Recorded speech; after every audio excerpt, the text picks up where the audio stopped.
نحمده ونصلي على رسوله الكريم أما بعد أعوذ بالله من الشيطان الرجيم بسم الله الرحمن الرحيم ما قطعتم من لينة أو تركتموها قائمة على أصولها فبإذن الله وليخزي الفاسقين صدق الله العظيم. 4 ہجری کے واقعات جو ہیں آج ہم شروع کر رہے ہیں. 4 ہجری کے اندر جو پہلا واقعہ لکھا گیا ہے وہ سریہ ابو سلمہ. بتایا گیا تھا کہ سریہ اور غزوہ کا فرق. سریہ کسے کہتے ہیں؟ جس لڑائی میں رسول اللہ صلی اللہ علیہ وسلم تشریف خود نہ لے کے گئے ہوں بلکہ صحابہ کرام کی تشکیل کی ہو. اور غزوہ وہ جنگ وہ لڑائی جس میں رسول اللہ صلی اللہ علیہ وسلم خود تشریف لے گئے ہوں اسے غزوہ کہتے ہیں. تو یہ سریہ ہے. رحمت کائنات صلی اللہ علیہ وسلم نے کچھ صحابہ کو بھیجا. یکم محرم کے قریب آپ صلی اللہ علیہ وسلم کو پتہ چلا کچھ لوگوں کے بارے میں کہ وہ مدینہ پر حملہ کرنے کا ارادہ رکھتے ہیں. وجہ اس کی یہی بنی کہ جس وقت انہوں نے دیکھا کہ احد کی لڑائی میں احد کی جنگ میں مسلمان جو ہے پسپا ہو گئے ہیں, ان کو شکست ہو گئی ہے, ان کے اتنے بندے جو ہیں وہ شہید ہو گئے ہیں. اب ان کے حوصلے بڑھ گئے اور انہوں نے سوچا کہ کیوں نہ ہم بھی یہ کام کریں. تو جس وقت یہ پتہ چلا رسول اللہ صلی اللہ علیہ وسلم کو رحمت کائنات صلی اللہ علیہ وسلم نے حضرت ابو سلمہ کو 150 مجاہدین دے کر بھیجا. لیکن جس وقت یہ حضرت ابو سلمہ اپنے 150 مجاہدین کے ساتھ ان کے قبیلہ میں پہنچے تو ان پر اتنی دھاک بیٹھی کہ رحمت کائنات صلی اللہ علیہ وسلم کے سپاہیوں کو دیکھ کر وہ اپنے قبیلے چھوڑ کر بھاگ گئے اور بہت سارا مال غنیمت جو ہے یہ ان کے مسلمانوں کے حصے میں آیا. اللہ اکبر. 3 ہجری میں غزوہ جو احد ہوا تھا. اب یہ 4 ہجری میں سریہ ابو سلمہ ہو رہا ہے. تو اس سریہ میں کمان رسول اللہ کس کو دے رہے ہیں؟ حضرت ابو سلمہ کو. حضرت ابو سلمہ جو ہے ان کو جنگ احد کے اندر بہت سارے زخم آئے تھے. پھر مرہم پٹی کی گئی. عارضی طور پر وہ زخم جو ہے وہ ٹھیک ہو گئے, مندمل ہو گئے. اور جس وقت حضرت ابو سلمہ اس سریہ سے واپس تشریف لائے تو پھر وہی زخم جو ہے وہ ہرے بھرے ہو گئے اور ان سے خون رسنا شروع ہوا. تو اس کے بعد یہی سبب بنا حضرت ابو سلمہ رضی اللہ تعالی عنہ یہ وفات پا گئے. پھر آگے آ جاتا ہے کچھ عرصے کے بعد جب عدت گزر گئی تو انہی کی بیوی حضرت ام سلمہ جو ہے وہ ہماری ماں بنی. وہ آگے بات آ جائے. اس کے بعد دوسرا حادثہ لکھا ہے حادثہ رجیع. یہ قبیلہ تھے قبیلہ عزل اور قبیلہ قارا. عین ضاد لام اور قارا قاف قبلے والا اور اس کے ساتھ الف را اور ہا. قبیلہ عزل اور قبیلہ قارا. ان کے چند بندے رحمت کائنات صلی اللہ علیہ وسلم کے پاس آئے اور آ کر کہنے لگے کہ ہمارا قبیلہ جو ہے یہ مسلمان ہونا چاہتا ہے, آپ اپنے کچھ بندے بھیجیں جو جا کے ہمیں قرآن مجید سکھائیں. رسول اللہ صلی اللہ علیہ وسلم نے حضرت عاصم بن ثابت کے ساتھ 10 صحابہ کرام کو بھیجا کہ جاؤ اور جا کر ان کے قبیلے کو قرآن مجید سکھاؤ, اسلام کی دعوت دو جو ابھی تک مسلمان نہیں ہوئے. تو جس وقت یہ 10 صحابہ حضرت عاصم بن ثابت کے ساتھ ایک جگہ ٹھہرے ہوئے تھے تو انہوں نے اپنے منصوبے کے مطابق پورے کا پورا جو ہے ان کا گھراؤ کیا. اور جس وقت ان صحابہ نے دیکھا کہ ہمارا تو گھراؤ ہو چکا ہے یہ ایک ٹیلے پر چڑھ گئے. ان کے امیر کون تھے؟ حضرت عاصم رضی اللہ تعالیٰ عنہ ابن ثابت. تو اب انہوں نے اوپر سے جو کچھ ہو سکتا تھا کیا صحابہ کرام نے. اب نیچے جس وقت یہ اکٹھے ہوئے صحابہ اوپر سے پتھر مار رہے ہیں. انہوں نے کہا بھائی بات سنو, ہم تمہیں پناہ دیتے ہیں اور تمہیں کچھ نہیں کہتے, کرنا تمہارا کیا ہے, صرف ہم تمہیں پکڑیں گے اور مکہ میں جا کے فروخت کر دیں گے, تمہاری جان کی ہم گارنٹی دیتے ہیں. اس لیے آپ اپنے آپ کو ہمارے حوالے کر دو۔ حضرت عاصم رضی اللہ تعالیٰ عنہ فرمانے لگے میں کسی کافر کی ضمانت میں نہیں جاتا، جو اللہ کا وفادار نہیں وہ کسی انسان کا بھی وفادار نہیں ہے، مشرک بندہ تو اپنے رب کا وفادار نہیں، میں ان کے کسی قول پر کیسے عمل کروں؟ چنانچہ لڑتے ہوئے 7 صحابہ کرام جو ہے وہ شہید ہو، باقی 3 صحابہ کرام بچ گئے، جن میں ایک عبداللہ ابن طارق اور حضرت زید اور حضرت خبیب، یہ 3 صحابہ جو ہے بچ گئے۔ انہوں نے کہا کہ ٹھیک ہے ہم اپنا آپ تمہارے حوالے کرتے ہیں۔ اب جس وقت یہ 3 صحابہ نیچے آئے تو انہوں نے اپنی کمانوں کی رسیاں کھولی اور ان رسیوں کے ساتھ ان صحابہ کو باندھنا چاہا، تو حضرت عبداللہ ابن طارق فرمانے لگے کہ یہ تمہاری پہلی بدعت ہے، لہذا میں اب تمہاری ضمانت سے بری ہوں۔ انہوں نے بھی لڑائی کی، جواب میں یہ بھی شہید ہو گئے اور باقی بچ گئے 2 صحابہ، کون سے؟ حضرت زید اور حضرت خبیب۔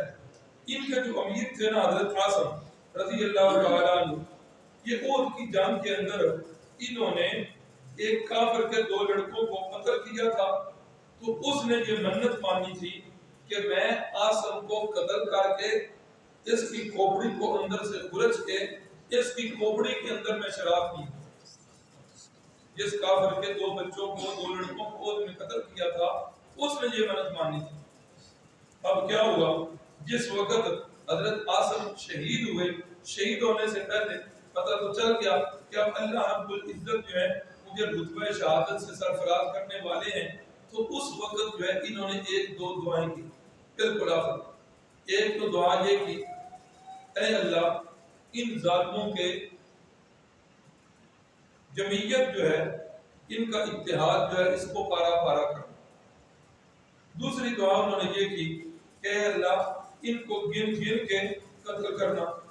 تیسری دعا انہوں نے یہ کی کہ اے اللہ جس طرح میں نے زندگی پر کسی کافر کو جب سے مسلمان ہوا کسی کافر کے جسم کو ہاتھ نہیں لگایا، دور سے ہی قتل کرتا رہا ہوں، حتیٰ کہ مال غنیمت کے لیے بھی میں نے کسی کافر کے جسم پہ ہاتھ نہیں لگایا۔ اللہ میں دعا کرتا ہوں میری شہادت کے بعد میرے جسم کو بھی کفار سے محفوظ ہے۔ اللہ اکبر۔ اور ساتھ دعا کر رہے ہیں اللہم اخبر عنا نبیک، اے اللہ ہمارے ساتھ یہ جو ظلم ہو رہا ہے تیرے پیارے محبوب نے ہمیں بھیجا تھا ان کو دعوت اسلام دینے کے لیے، ان کو قرآن سکھانے کے لیے، ان ظالموں نے غداری کی ہے، اے اللہ تیرے محبوب کو پتہ کوئی نہیں، میں عاصم دعا کرتا ہوں اخبر عنا نبیک، اے اللہ اپنے نبی کو اس بات کی خبر دے۔ اللہ اکبر۔ پھر ایسا ہی ہوا جس وقت یہ شہید ہو گئے، شہادت کے بعد کفار ان کی لاش کی طرف بڑھے تاکہ ہم وہ سلافہ ابن سعید جس نے منت مانی تھی کہ میں ان کی کھوپڑی میں شراب پیوں گا، تو وہ کافر بڑھے کہ ان کی لاش کو جو ہے وہ سر کاٹ کے اس کو دیں گے اور جا کر انعام لیں گے۔ تو جس وقت کافر ان کی لاش کو لینے کے لیے آگے بڑھے، اللہ رب العزت نے بہت زیادہ تعداد کے اندر شہد کی مکھیاں دیں، شہد کی مکھیاں آئیں اور شہد کی مکھیوں نے آ کر حضرت عاصم رضی اللہ تعالیٰ عنہ کی لاش کی حفاظت کی۔ جو کافر آگے جاتا تو یہ اس کے ساتھ چمٹ جاتی اور وہ واویلا کرتا پیچھے چلتا۔ پھر کفار نے سوچا کہ ابھی دن کا وقت ہے، یہ مکھیاں شام تک جو ہے اپنے چھتوں میں چلی جائیں گی، شام کو رات کو آ کر ہم یہ کام کر لیں گے۔ رات کو اللہ رب العزت نے اتنی سخت بارش بھیجی کہ وہ سیلاب کی صورت اختیار کر گئی اور حضرت عاصم کی لاش کو اللہ رب العزت نے جہاں لے جانا تھا اللہ نے محفوظ کر لیا، اور حضرت عاصم جو ہے ان کی یہ دعائیں اس طرح پوری ہو گئی۔ باقی تو ان کے 2 ساتھی بچ گئے، حضرت زید اور حضرت خبیب، ان کے بارے میں بھی سن لیجیے۔ حضرت خبیب کو حارث نے اپنے باپ عتبہ کے قتل کے بدلے میں خریدا۔ حضرت خبیب نے عتبہ کو قتل کیا تھا، تو عتبہ کے قتل کے بدلہ لینے کے لیے اس کے عتبہ کے جو بیٹے تھے انہوں نے ان کو حضرت زید کو خرید لیا۔ اب جس وقت خرید کر لے آئے کچھ دن اپنے پاس رکھا، جس دن طے کیا کہ آج زید کو سولی پہ چڑھانا ہے، تو یہ بات کئی دفعہ گزر چکی ہے. کہنے کو تو وہ مشرکین مکہ تھے، کافر نہیں تھے بلکہ کیا تھے؟ مشرک تھے. اور مشرک کافر کا یہی فرق کہ مشرک اللہ کو بھی مانتا ہے، انبیاء کو بھی مانتا ہے، عقیدہ آخرت پہ بھی ایمان رکھتا ہے، صرف اللہ کی ذات کو، ذات کے اندر کسی کو شریک کرتا ہے یا اللہ کی مخصوص صفات میں کسی کو شریک کرتا ہے. اب ان کے اندر یہ بات تھی کہ اب زید کو جو قتل کرنا ہے حرم کے اندر، یہ تو منع ہے دین ابراہیمی میں، حرم کے اندر تو نہیں قتل کرنا، مقام تنعیم میں حدود حرم سے باہر نکل کر جو ہے وہ قتل کرے گے. تو جس وقت مشرکین اکٹھے ہو گئے مقام تنعیم میں لے گئے حضرت زید کو پھانسی پر چڑھانے کے لیے، تو اس وقت ابو سفیان جو ابھی تک مسلمان نہیں ہوئے، انہوں نے ایک جملہ بولا. انہوں نے کہا زید کیا تجھے منظور ہے کہ تیری جگہ پر تیرا نبی ہو، تیری جگہ پر تیرا نبی ہو اور تو اس وقت بالکل ٹھیک ٹھاک اپنے گھر میں ہو. حضرت زید تڑپ اٹھے، کہنے لگے سنو مجھے یہ بات پسند ہے کہ میرے نبی کو ایک کانٹا بھی نہ چبھے، میرے جسم کے کئی ٹکڑے ہو جائیں لیکن میرے نبی کو ایک کانٹا بھی نہ چبھے. میں تو قتل نہیں چاہوں گا، میں یہ چاہوں گا میں سولی پر ہوں اور میرے نبی پاک صلی اللہ علیہ وسلم اپنے گھر میں خیر و عافیت کے ساتھ. اس موقع پر ابو سفیان جو مسلمان نہیں ہوئے تھے انہوں نے یہ جملہ بولا ما رأیت من الناس احدا یحب احدا کحب اصحاب محمد محمدا، کہ لوگوں میں نے بڑی دنیا کا سفر کیا ہے، اصحاب محمد سے بڑھ کر میں نے کسی بندے کو محبت کرنے والا نہیں دیکھا جتنا یہ اصحاب محمد اپنے محمد صلی اللہ علیہ وسلم سے محبت کرتے. ان کی محبت کا جواب میں نے کہیں بھی نہیں دیا. دوسرے پھر جو ان کی لاش کو ان کو لایا گیا اور ان کو پھانسی دے دی گئی. تیسرے جو ساتھ تھی وہ حضرت خبیب رضی اللہ تعالیٰ قیدی بنے ہیں. اللہ اکبر، یہ قیدی بن کر جس گھر میں ٹھہرے ہیں اس گھر میں حارث کی بیٹی زینب اس کا نام لکھا ہوا ہے، بعد میں یہ مسلمان ہو گئی. یہ زینب کہتی ہیں کہ خبیب ہماری قید میں تھے لیکن دوران قید میں نے بڑی عجیب و غریب باتیں دیکھی. ایک دن میں نے دیکھا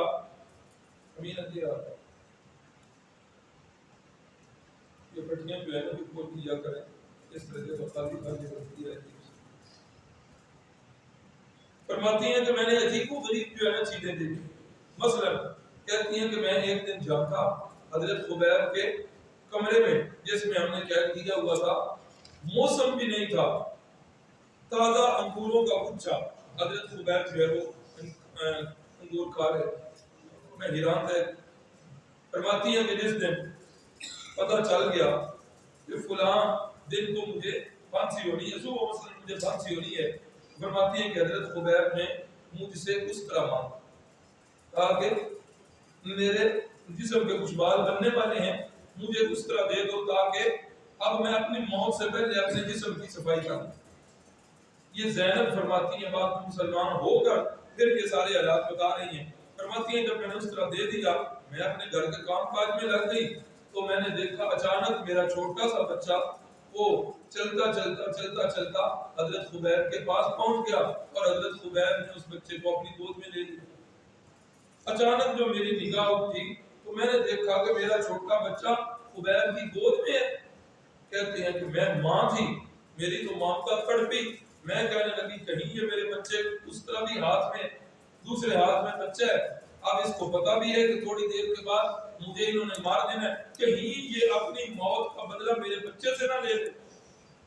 تو جس وقت خبیب نے میرے چہرے پر پریشانی کے آثار دیکھے، خبیب کہنے لگے اپنے بچے سے پریشان ہو. سنو ہم محمد عربی کے ساتھ ہمارے نبی کی یہ تعلیم ہے کہ ہم نہ کسی عورت پر اختیار اٹھاتے ہیں نہ کسی بچے پر اختیار. آج کس منہ سے عیسائیت والے امن کا درس دیتے ہیں، یہودیت کس منہ سے امن کا درس دیتی ہے. آج ان کے یہ دعوے ان کے منہ کو کالا کر رہے. آج افغانستان کے اندر لاکھوں لاشیں ان کا منہ کالا کر رہے. آج عراق کے اندر، آج شام کے اندر، پوری دنیا کے اندر جو اس وقت جنگ چل رہی ہے، مسلمان کٹ رہے ہیں. یہ سارا لہو جو ہے یہ کفار یہود و نصارہ کے منہ پر ہے، ان کی سازشیں ہو رہی ہیں، اور یہ کر کے بھی کہتے ہیں کہ ہم امن پسند۔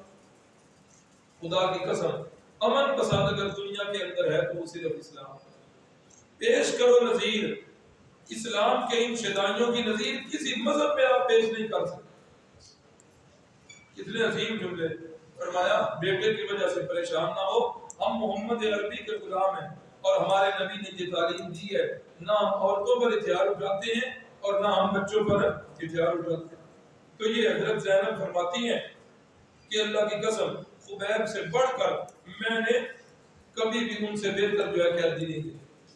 کفار جو ان کو قتل کرنے کے لیے لے جا رہے ہیں، جس وقت قتل کرنے کے لیے بالکل تیاری ہو گئی، کفار سے کہنے لگے مجھے 2 رکعت نماز نفل پڑھنے کی اجازت دے، 2 رکعت نماز نفل پڑھنے کی اجازت دے۔ انہوں نے کہا جی پڑھ لو۔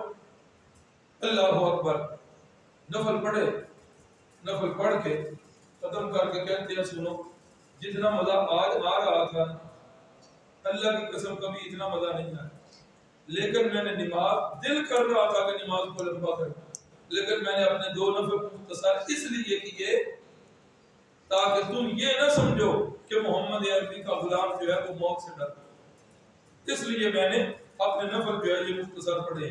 تو یہ وہ تاریخ اسلامی میں پہلے شخص ہیں جنہوں نے وفات سے پہلے 2 رکعت نماز نفل پڑھے، تاریخ اسلامی کے یہ پہلے شخص۔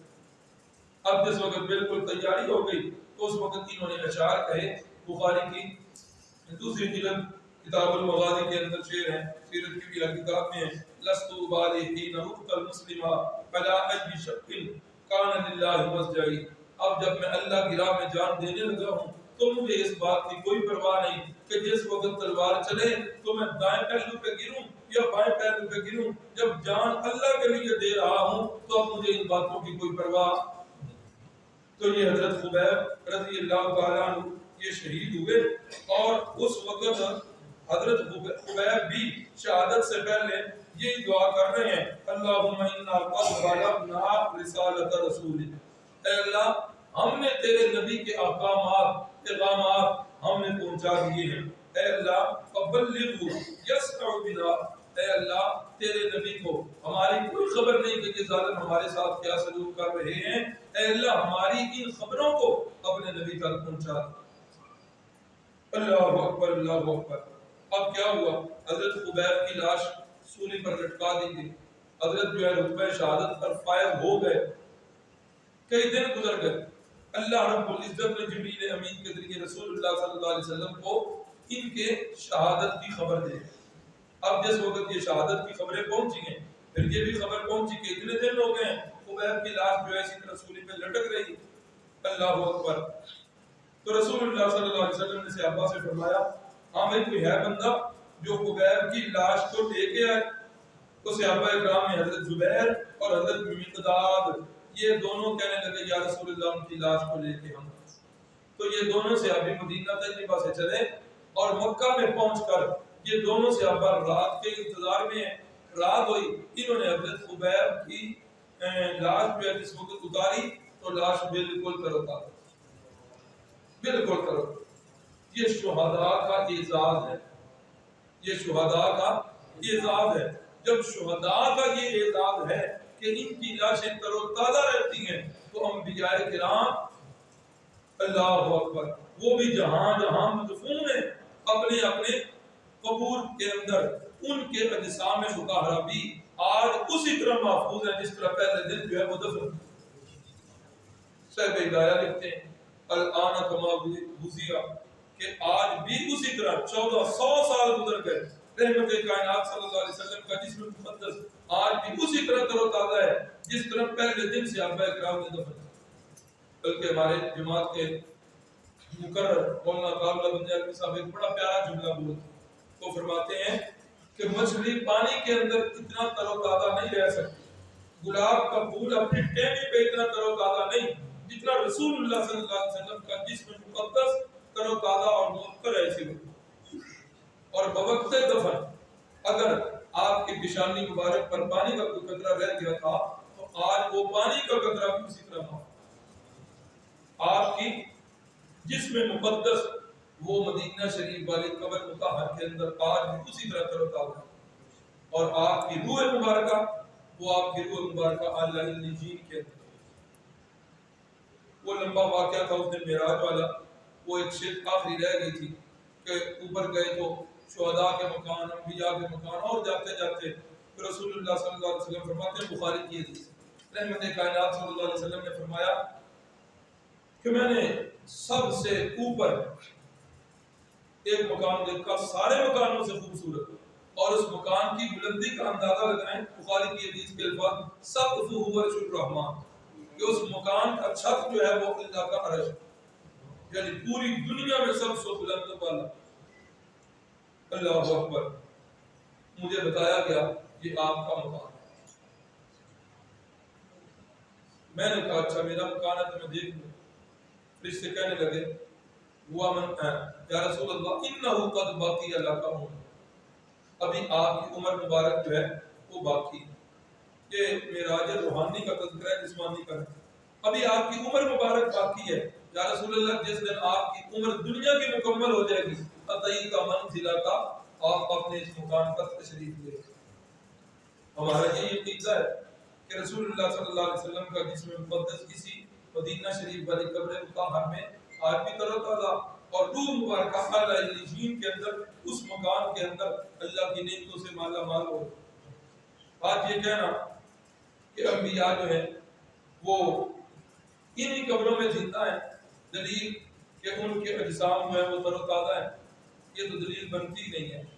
آپ ادھر بیٹھے ایک مہینے تک آپ ادھر لیٹے رہے زمین پر، کوئی کیڑا آپ کے وجود کو نہیں کھائے، زندہ بندہ ہو اور اس کے وجود کو کوئی کیڑا نہ کھائے، کوئی مٹی نقصان نہ دے، تو یہ کوئی کمال نہیں۔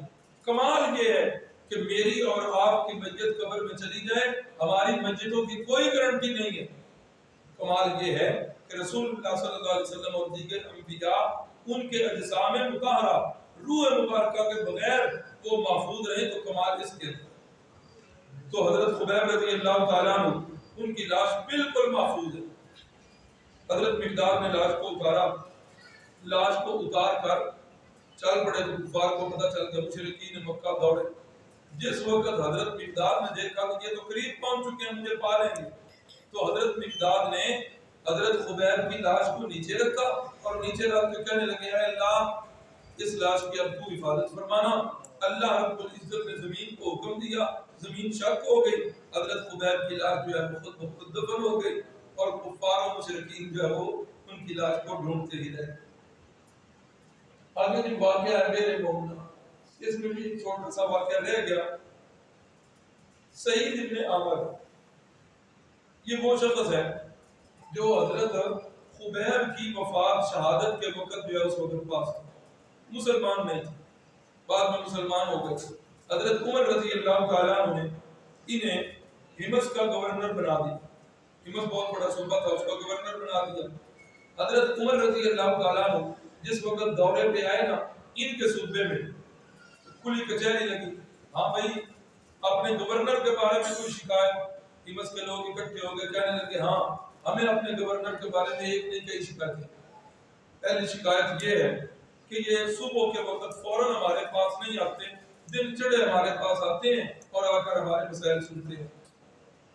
حضرت نے حضرت سعید بن عامر کو بلا لیا، کہا یہ اہل ہمس آپ کے خلاف شکایات کر رہے ہیں، ان کا ازالہ کریں اور جواب دیں۔ شکایتیں بڑی عجیب ہے اور ہے بھی بالکل صحیح شکایتیں۔ تو جس وقت وہ شکایات کر رہے ہیں، حضرت سعید بن عامر جو ہیں وہ رو رہے ہیں، کہنے لگے یہ آج تک میرا اور میرے اللہ کا معاملہ تھا، آج مجبوری ہے جس وجہ سے میں بتا رہا ہوں۔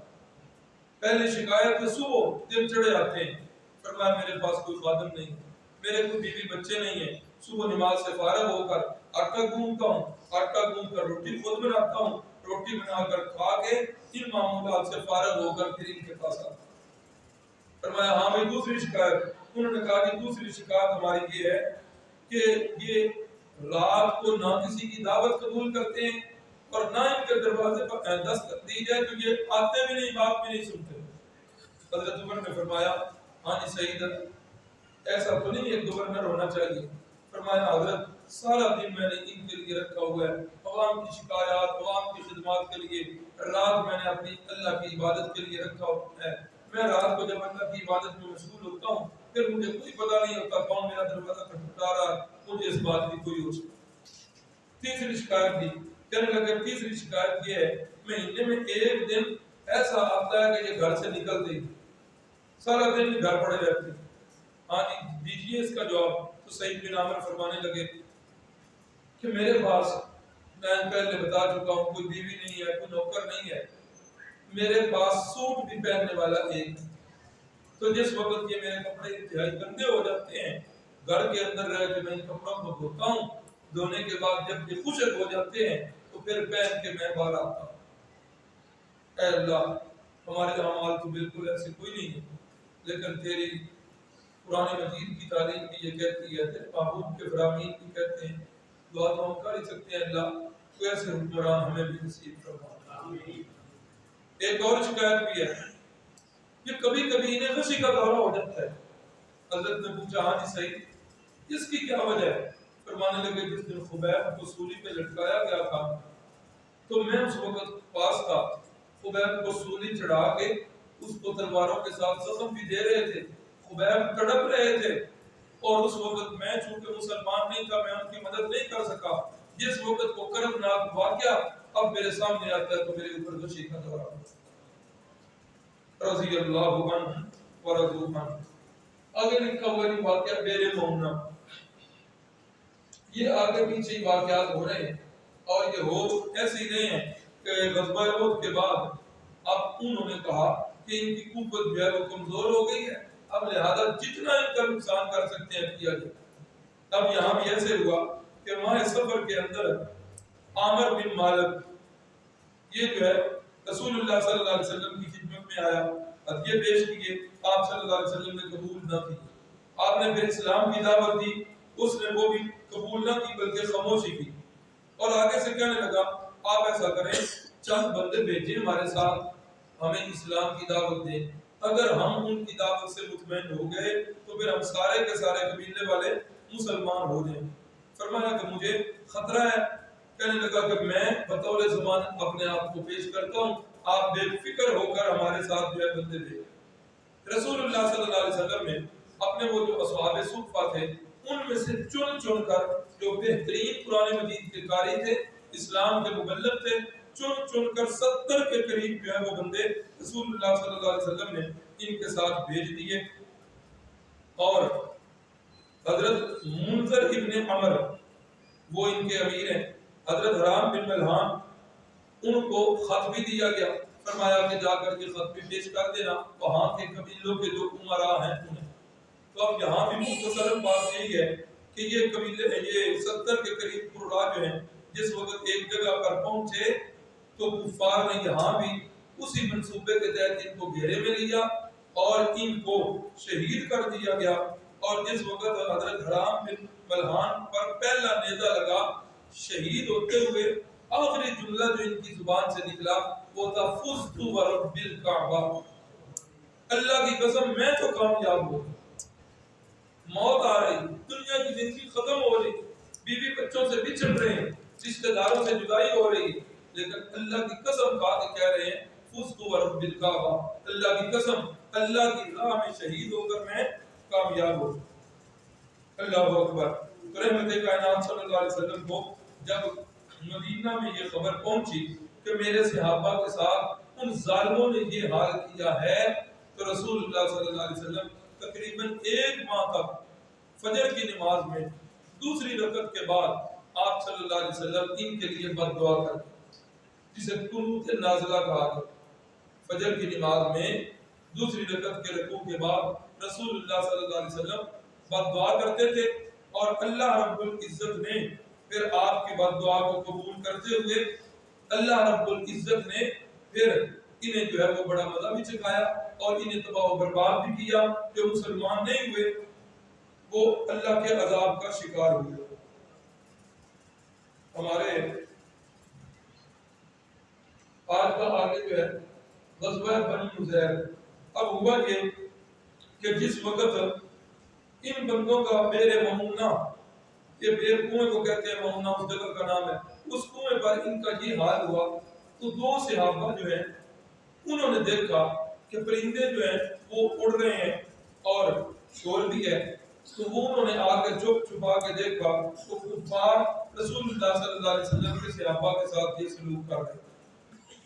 اب یہ بیچارے جو ہے بھاگے ادھر سے، اب بھاگ کر انہوں نے اپنی جان بچائی، اور جان بچا کر جس وقت ایک جگہ ٹھہرے تو دو کافر جو رسول اللہ صلی اللہ علیہ وسلم سے ضمانت لے کے آ رہے تھے، انہوں نے سمجھا کہ یہ کافر ہے، پوچھا قبیلہ کون تھا، انہوں نے بتایا، انہوں نے ان کو جو ہے قتل کر اور آ کر مدینہ میں رسول اللہ صلی اللہ علیہ وسلم کو بتایا گیا۔ جب رسول اللہ کو بتایا گیا فرمایا وہ تو مجھ سے پناہ لے چکے تھے، میں انہیں پناہ دے چکا تھا، اب کیا کیا جائے؟ فرمایا اب تو ان کی دیت دینی پڑے گی کیونکہ میں نے ان کو امان دی۔ وہ یاد ہوگا مدینہ طیبہ پہنچنے کے بعد دو معاہدے کیے تھے، ایک مہاجرین اور انصار کا معاہدہ تھا، اس کا نام مواخات مدینہ، اور دوسرا مدینہ کے آس پاس جو قبائل تھے ان سے معاہدہ تھا، اس کا نام میثاق مدینہ۔ میثاق مدینہ کی ایک شرط یہ تھی کہ اگر مسلمانوں سے کوئی بندہ غلطی سے جو ہے مارا جائے تو اس کی دیت جو ہے وہ برابر تقسیم کی جائے۔ اب اسی دیت کے سلسلے میں رسول اللہ صلی اللہ علیہ وسلم جو ہے وہ بنو نذیر والوں کے پاس گئے، یہ یہودیوں کا قبیلہ ہے، ان کے پاس گئے، جا کر کہا کہ ہمیں جو ہے اس سلسلے میں آپ کی مدد درکار۔ اب انہوں نے سوچا یہودیوں نے کہ یہ موقع بار بار ہاتھ نہیں آنا، مسلمانوں کا نبی آج ہمارے اندر موجود ہے، یہ موقع بار بار نہیں آنا، کیا کرو آج اپنے ناپاک ارادے کو کامیاب کرو۔ انہوں نے کہا کہ آپ یہاں تشریف رکھیں، ایک دیوار کے نیچے کوئی چیز بچھائی، فرمایا جہاں کہنے لگے کہ یہاں آپ تشریف رکھیں، ہم ابھی مشورہ کر کے آپ کو دیں۔ اندر جا کے مشورہ کیا ہونے لگ پڑا کہ وہ فلاں جگہ چکی کا جو پارٹ پڑا ہوا ہے، دو چار بندے آئیں اس پارٹ کو لے کر اس دیوار پر چڑھیں اور اوپر سے لٹکا دیں اور رسول اللہ صلی اللہ علیہ وسلم کا نعوذ باللہ معاذ اللہ کام تمام ہو جائے، بعد میں جو ہوگا دیکھا جائے گا یہ کام ہو۔ اب جس وقت وہ اپنے ارادے کو تکمیل کے مراحل میں پہنچانے والے ہیں، جبریل امین تشریف لے آئے اور انہوں نے آ کر بتایا یا رسول اللہ یہ اپنا ارادہ اس طرح بنائے بیٹھے ہیں۔ رسول اللہ صلی اللہ علیہ وسلم نے کسی کو بھی نہیں بتایا، جو آپ کے ساتھ صحابہ گئے تھے ان میں سے کسی کو نہیں بتایا۔ رسول اللہ صلی اللہ علیہ وسلم اٹھے ایسے ہی جیسے کوئی بندہ قضائے حاجت کے لیے اٹھتا ہے، آپ صلی اللہ علیہ وسلم مدینہ میں تشریف لے۔ اب یہودیوں میں ایک بندہ ہے، وہ کہہ رہا ہے کام بڑا خراب ہو، کیا ہوا؟ کہا وہ تھا تو سچا نبی، اللہ نے اس کو مطلع کر دیا، وہ چلا گیا، اب تمہاری خیر نہیں، بہتر یہی ہے کہ اسلام قبول کر۔ کہنے لگے نہیں یہ تو نہیں ہوگا، نبوت ہمارے اندر آنی تھی، نبوت ادھر کیسے چلی گئی، ہم موسیٰ و تورات کو نہیں چھوڑ سکتے۔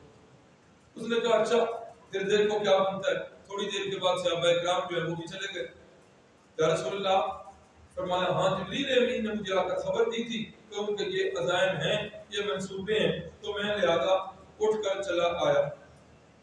اب رسول اللہ صلی اللہ علیہ وسلم نے ایک صحابی کو بھیجا کہ جا کر انہیں کہو کہ تمہارے پاس 10 دن کی مہلت ہے، خالی کرو اور دفع ہو، کوئی گنجائش نہیں۔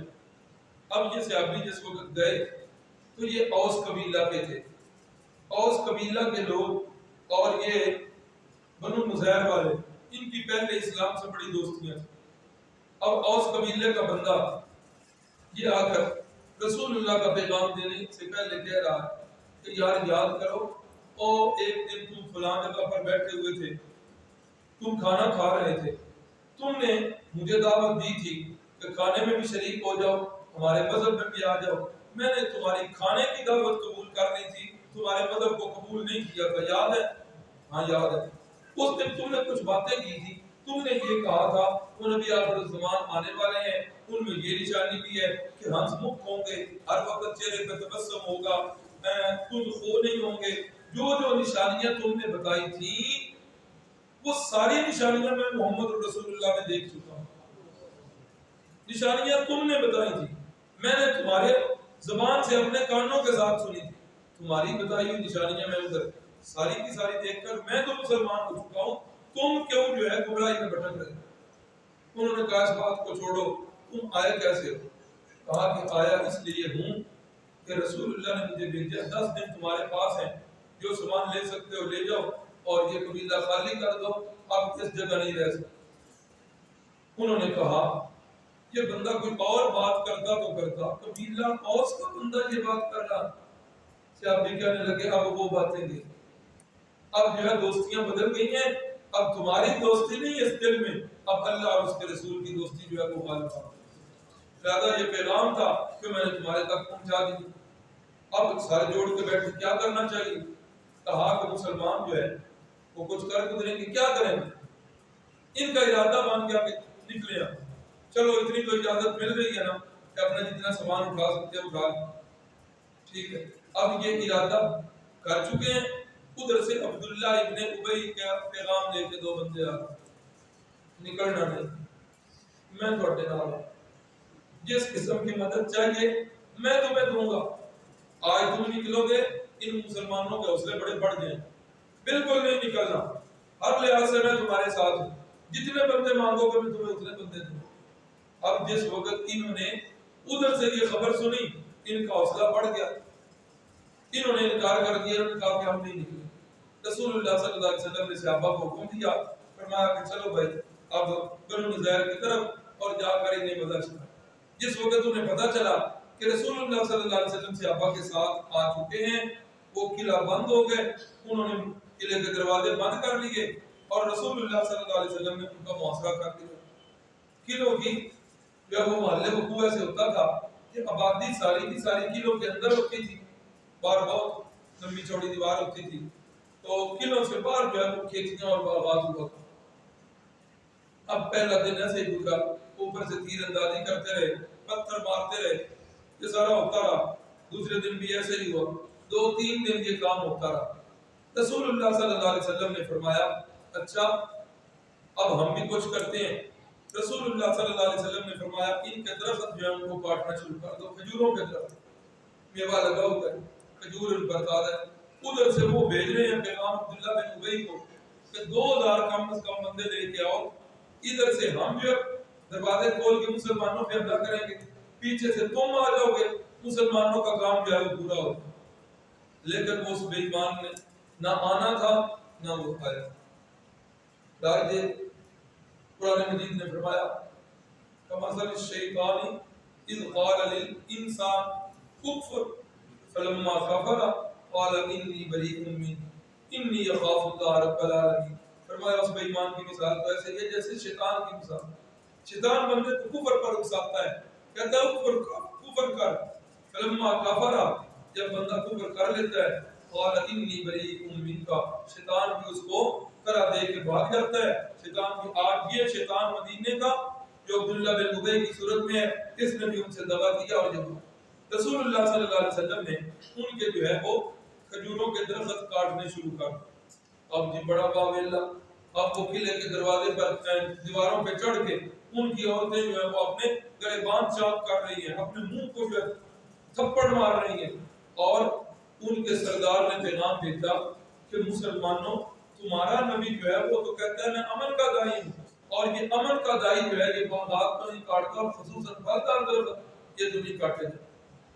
اللہ رب العزت چونکہ اب رسول اللہ صلی اللہ علیہ وسلم کی ذات پہ عرف آ رہا تھا، اللہ نے قرآن مجید نازل کیا، فرمایا ما افاء اللہ علی رسول، کیا الفاظ ہیں قرآن مجید کے، ما قطعتم من لینۃ او ترکتموها قائمۃ، اے لوگو میرے محبوب نے جتنے درخت کاٹے ہیں، ما قطعتم من لینۃ او ترکتموها قائمۃ، یا جن درختوں کو چھوڑا ہے اپنی مرضی سے میرے محبوب نے یہ کام نہیں کیا، فَبِإِذْنِ اللَّهِ، یہ کس کے حکم سے کیا؟ اللہ کے حکم سے کیا۔ آگے بڑھنے سے پہلے ایک یہاں اہم بات کرنا چاہتا ہوں، آج کل بڑا خوش نما لیبل ہے، فتنوں کا زمانہ ہے، دن بدن فتنے پنپ رہے ہیں، اور رسول اللہ صلی اللہ علیہ وسلم نے فرمایا آخر وقت میں فتنے ایسے آئیں گے جیسے وہ تسبیح کا دھاگا ٹوٹ جائے تو موتی جو ہے وہ گرنا شروع ہو جاتے ہیں، ایک موتی ابھی زمین پہ گرتا نہیں، پھر دوسرا، پھر تیسرا، پھر چوتھا، فرمایا اس طرح جو ہے فتنے جو ہیں وہ آ جائیں۔ اللہ تعالیٰ فتنوں کے زمانے میں ہمارے ایمان کی حفاظت فرمائے. آج ایک فتنہ منکرین حدیث کا، اور نام انہوں نے اپنا رکھا ہوگا اہل قرآن. نام کیا رکھا ہے؟ اہل قرآن. حسبنا کتاب اللہ. تو جی قرآن میں ہر چیز کی جو ہے نا تفصیل موجود ہے، ہمیں حدیث میں جانے کی کیا ضرورت؟ دکھاؤ مسلمانوں، نبی علیہ السلام نے کوئی حدیث کی کتاب خود لکھی ہے؟ یہ بخاری تو تم پڑھتے ہوئے 200 سال کے بعد لکھی گئی ہے، باقی کتابیں اس کے بعد لکھی گئی ہیں. یہ بعد کے لوگوں کی کارستانیاں. دیکھو جی میں آپ سے بات کروں، آپ آگے 3-4 منٹوں سے بات آگے بڑھے، بات کا یہ بگڑ جاتا ہے. تو ایسا ہی ہے، یہ کوئی جو ہے نا اتھینٹک چیز نہیں ہے. تو لہذا جب قرآن کے اندر اصل موجود ہے تو پھر ہمیں دوسری طرف یہ خوشنما کے نام، جبکہ ہمارا یہ دعویٰ ہے کہ قرآن مجید متن ہے اور حدیث اس کی شرح ہے. قرآن مجید متن ہے، حدیث اس کی شرح ہے. اور ہمارا یہ دعویٰ ہے کوئی بندہ قرآن مجید کو حدیث کے بغیر سمجھ ہی نہیں سکتا.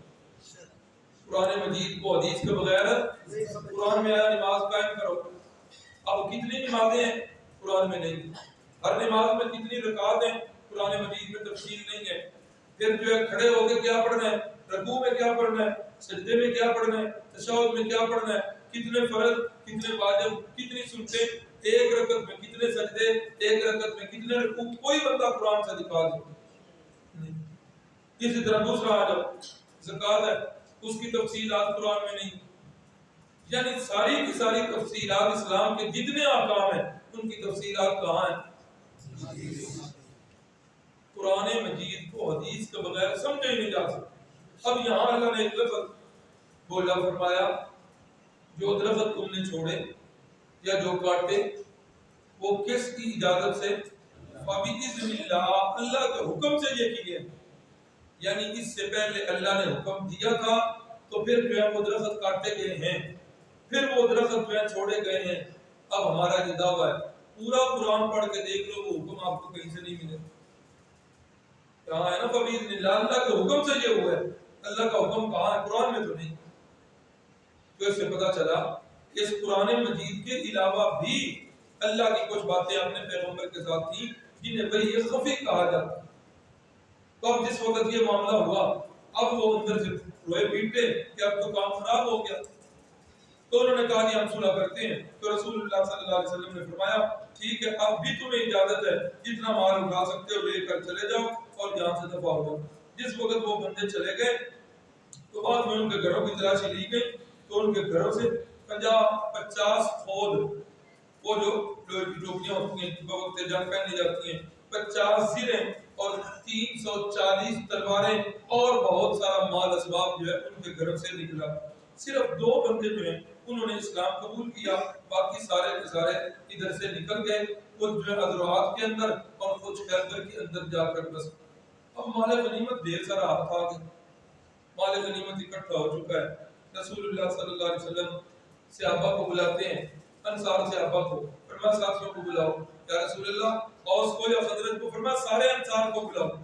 سارے انصار آ گئے. رسول اللہ صلی اللہ علیہ وسلم نے سامنے مال کا ڈھیر لگا ہوا ہے، صحابہ سامنے بیٹھے ہوئے. اللہ کے نبی پوچھتے ہیں انصار کی جماعت، تم نے مہاجرین کا بالہانہ استقبال کیا، اپنے گھر جو ہے آدھے دے دیے، اپنے باغات آدھے دے دیے، اپنی ہر چیز آدھی دے دی. آج وقت آ گیا ہے مہاجرین کے لیے اللہ نے یہ سارا سامان جو ہے نا، مال غنیمت ہے، مال فے ہے. مال غنیمت اس کو کہتے ہیں جو لڑائی کی جائے کافروں سے جو مال آئے، اور مال فے جو لڑائی بھی نہ کی جائے اور بغیر لڑائی کے مل جائے. تو چونکہ یہ مال فے تو لہذا اگر تم اس بات پر خوشی اور رضا کا اظہار کرو تو انصار جو ہیں وہ جو چیزیں تم نے انہیں دی ہیں، مکان دیے ہیں، باغات دی ہیں، جائیدادیں دی ہیں، وہ ساری تمہیں واپس کر دیں اور یہ سارا مال جو ہے یہ مہاجرین کو دے دیا. بڑی اچھی آفر ہے. صحابہ اکرام میں، انصار صحابہ میں حضرت سعد بن معاذ رضی اللہ تعالیٰ عنہ کھڑے ہوئے تھے، کہنے لگے یا رسول اللہ بل تقسمه بین المہاجرین ویکون فی دورنا کما کان. یا رسول اللہ ہم سے پوچھتے ہیں کہ ہماری رضا کیا ہے. سنیے ہماری رضا یہ ہے کہ یہ سارے کے سارے مال آپ ہمارے مہاجر بھائیوں کو دے دیں، جو ہم نے پہلے دیے ہوئے تھے وہ بھی انہی کے پاس رہتے.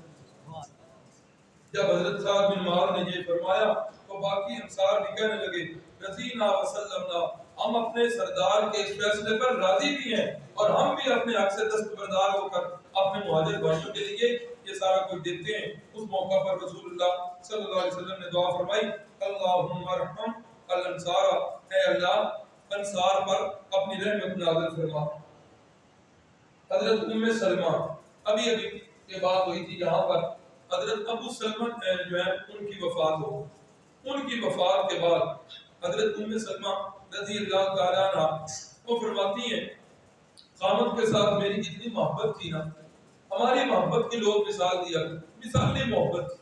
اب جس وقت میرے خامد جو ہے وہ فوت ہو گئے، میری تو دنیا جو ہے اجڑ گئی، بڑی غمزدہ، گم سم، کسی سے بات نہیں، کچھ بھی نہیں، سارا دن چپ رہنا ہے۔ اتنے میں رسول اللہ صلی اللہ علیہ وسلم تعزیت کے لیے تشریف لائے اور آپ نے تعزیت بھی کی اور آپ نے مجھے ایک دعا سکھائی انا للہ و انا الیہ راجعون اللہم اجرنی فی مصیبتی واخلف لی خیرا منہا۔ آپ نے یہ دعا مجھے سکھائی انا للہ و انا الیہ راجعون۔ ابھی مفتی صاحب نے اس کا ترجمہ بتا دیا۔ ہمارے یہ الفاظ کہنے میں بہت بڑی غلطی ہے، ہم پڑھتے انا للہ و انا کیسے انا للہ لمبا کرنا ہے نہیں پتا، اے اللہ ہم تیرے لیے ہیں، تیری طرف لوٹ کے جائیں گے۔ اللہم اجرنی فی مصیبتی، اے اللہ جو یہ مجھے مصیبت پہنچی ہے اس کا مجھے اجر دے۔ واخلف لی خیرا منہا، اے اللہ یہ نعمت جو مجھ سے چھن گئی ہے، اے اللہ اس سے بہتر نعمت مجھے عطا فرما۔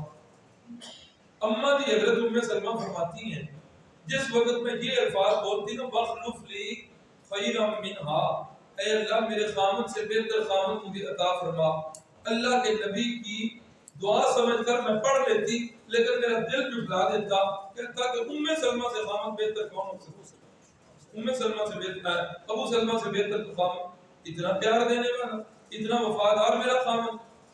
فرماتی ہیں کہ میں عدت میں تھی، عدت جب میری ختم ہو گئی، صدیق اکبر نے نکاح کا پیغام بھیجا، میں نے کہا میری تو اب دنیا اجڑ گئی ہے، میں اب کسی سے نکاح نہیں۔ حضرت عمر نے نکاح کا پیغام بھیجا، میں نے انکار کر دی۔ پھر رسول اللہ صلی اللہ علیہ وسلم نے نکاح کا پیغام بھیجا، جب رسول اللہ کی طرف سے پیغام نکاح آیا تو میں نے کہا یا رسول اللہ اس بات پر میں خوش تو ہوں لیکن میرے اندر تین چیزیں ایسی ہیں جن تین عادتوں کی وجہ سے میں اپنے آپ کو آپ کے قابل نہیں سمجھتا۔ فرمایا کون سی تین عادت؟ کہا کہ پہلی میری عادت یہ ہے کہ میرے اندر بڑی غیرت ہے، تو آپ کے پاس دوسری ازواج مطہرات بھی ہیں تو میرا ان سے گزارا شاید نہ ہو سکے۔ فرمایا ٹھیک ہے دوسری، فرمانے لگی دوسری یہ ہے کہ میں بال بچے دار ہوں، میرے بچے ہیں تو میری ساری توجہ بچوں کی طرف ہونی ہے، تو یہ آپ کے گھر میں جا کر وہ جو ہے نا کچھ آپ کو بیزار نہ فرمائیں، ان کی حفاظت کیسے ہوگی؟ فرمایا تیسری بات، فرمانے لگی میرا جہاں کچھ بھلے نہیں ہے، اس لیے ان تین باتوں کی وجہ سے رسول اللہ صلی اللہ علیہ وسلم نے فرمایا کہ میں اللہ سے دعا کرتا ہوں اللہ رب العزت جو ہے، اللہ رب العزت تیری اس بات کو اللہ تعالیٰ تیرے ذہن سے محو کر دے۔ اور ایسا ہی ہوا۔ اماں جی حضرت ام سلمہ جس وقت رسول اللہ کے نکاح میں آئیں تو فرماتی ہیں اس دن مجھے ان الفاظ کا پتہ چلا وَخْلُفْ لِي خَيْرًا مِنْهَا، کہ یا اللہ مجھے بہتر چیز عطا فرما۔ ان الفاظ کی طاقت کا مجھے اس دن پتہ چلا جب میرے خامد رسول اللہ صلی اللہ علیہ وسلم، اللہ کی قسم ایٹم کے اندر اتنی طاقت نہیں ہے، بلکہ ہم تو کہتے ہیں ایٹم سے بھی ایک اور اوپر بم آ گئے، ہائیڈروجن بم۔ ہائیڈروجن بم کے اندر بھی اتنی طاقت نہیں جتنی طاقت میرے رسول اللہ صلی اللہ علیہ وسلم سے منہ مبارک سے نکلے ہوئے الفاظ مبارکہ کے اندر۔ آج بھی اگر بندہ وہ معصول دعائیں جو میرے نبی پاک صلی اللہ علیہ وسلم سے ثابت ہیں، آپ بھی وہ دعائیں ہم اپنا لیں، اللہ کی قسم ہماری حفاظت جو ہے وہ نورانی فرشتے پر۔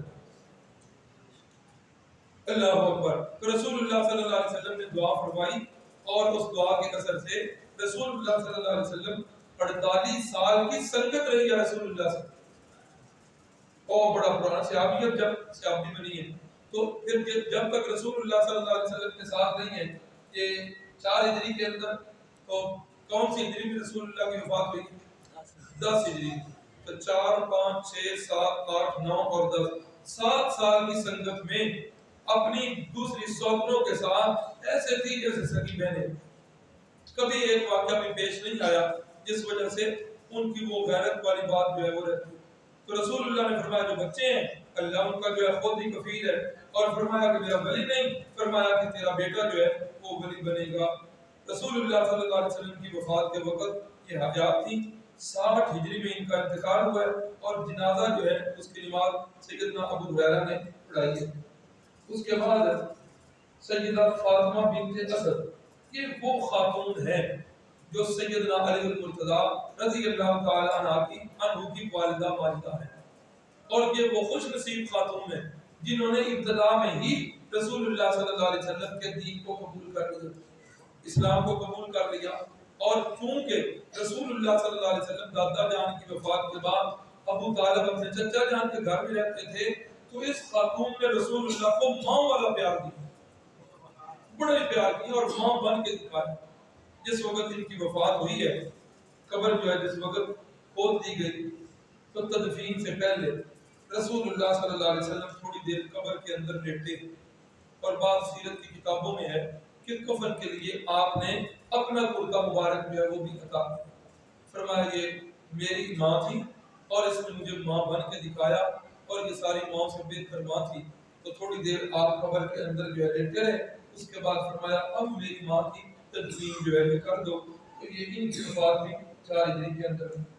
ام المومنین حضرت زینب بنت خزیمہ، یہ نہ 3-4 ماہ ہی تقریباً رسول اللہ صلی اللہ علیہ وسلم کے عقد میں رہی ہیں، اور تھوڑا عرصہ ان کا انتقال بھی 4 ہجری کے اندر ہوا ہے. نواز رسول سیدنا حسین رضی اللہ تعالیٰ عنہ کی ولادت باسعادت یہ بھی 4 ہجری کے اندر ہوئی ہے. بتایا تھا کہ رسول اللہ صلی اللہ علیہ وسلم حضرت حسن جو ہے یہاں سے آدھے جسم میں اوپر یہ رسول اللہ سے مشابہت ہے، اور نیچے والے دھڑ کی حضرت حسین رضی اللہ تعالیٰ عنہ کے ساتھ مشابہت. اور ان کی پیدائش کے بعد بھی رسول اللہ صلی اللہ علیہ وسلم نے گھٹی اپنے منہ کے اندر منہ مبارک میں کھجوریں چبا کر اور اپنے لعاب دان کے ساتھ ملا کر رسول اللہ نے حضرت حسین رضی اللہ تعالیٰ عنہ کے منہ کے اندر اپنی جو ہے وہ گھٹی دی ہے اور اپنی چبائی ہوئی کھجوریں دی ہیں. اور رسول اللہ صلی اللہ علیہ وسلم کو اپنے ان دونوں لباسوں سے بڑی محبت تھی، اور فرمایا الحسن والحسین سیدہ شباب اہل الجنہ، یہ دونوں جنتی نوجوانوں کے سردار ہیں. پوری حدیث تو یہ ہے، فرمایا کہ ابو بکر اور عمر یہ جنت کے بوڑھوں کے سردار ہیں. اب سوال ہوتا ہے جنت میں تو بوڑھا ہوگا کوئی نہیں، وہاں تو سارے جوان ہیں. نہیں، جن کی وفات دنیا میں جب آئی تو بڑھاپے کی صورت میں وفات آئی، تو ان کے سردار جو ہیں وہ کون ہوں گے؟ رسول اللہ نے فرمایا ابو بکر و عمر، اور فرمایا کہ جنتی جوانوں کے سردار جو ہیں وہ حسن و حسین ہوں، اور فرمایا کہ جنتی خواتین کی سردار فرمایا فاطمہ تو سیدۃ نساء اہل الجنہ، فاطمہ جو ہے وہ جنتی عورتوں کی سردار. اور اسی 4 ہجری کے اندر پردہ کے احکام جو ہیں وہ بھی نازل ہوئے. تو پردے کے احکام جو ہیں آج بہت زیادہ ضروری ہیں. ہمارے گھروں کے اندر شرعی پردہ تو بالکل ہی تقریباً ختم ہو گیا ہے، الا ماشاءاللہ کوئی گھرانے ایسے ہیں جن کے اندر ہو. جب یہ پردے کے احکام نازل ہوئے تو صحابہ نے پوچھا یا رسول اللہ کیا عورت جو ہے اپنے دیور سے بھی پردہ کرے گی؟ مطلب کہ دیور تو ہر وقت گھر آنے جانے والا ہے، اس سے تو پردہ بڑا مشکل ہے. تو فرمایا الحمہ موت، فرمایا دیور کو موت ہے، موت، اس سے تو پردہ سب سے زیادہ ضروری ہے.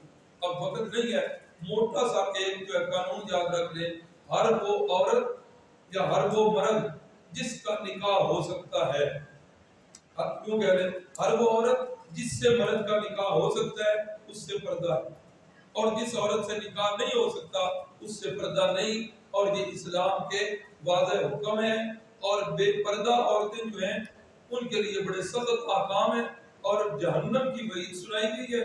مردوں کو الگ حکم ہے یغضوا من ابصارہم، گھر سے باہر چلو تو اپنی نگاہوں کو نیچے رکھو. عورتوں کو الگ حکم ہے یغضضن من ابصارہن یدنین علیہن من جلابیبہن، کہ گھر سے پہلی بات تو نکلنا نہیں، بغیر شرعی عذر کے نکلنا ہے تو اپنے اوپر بہت بڑی چادر لے کے نکلنا ہے. اللہ رب العزت سے دعا ہے اللہ تعالیٰ شریعت کے سارے احکامات پر ہمیں عمل کی توفیق. بسم اللہ الرحمن الرحیم. الحمدللہ.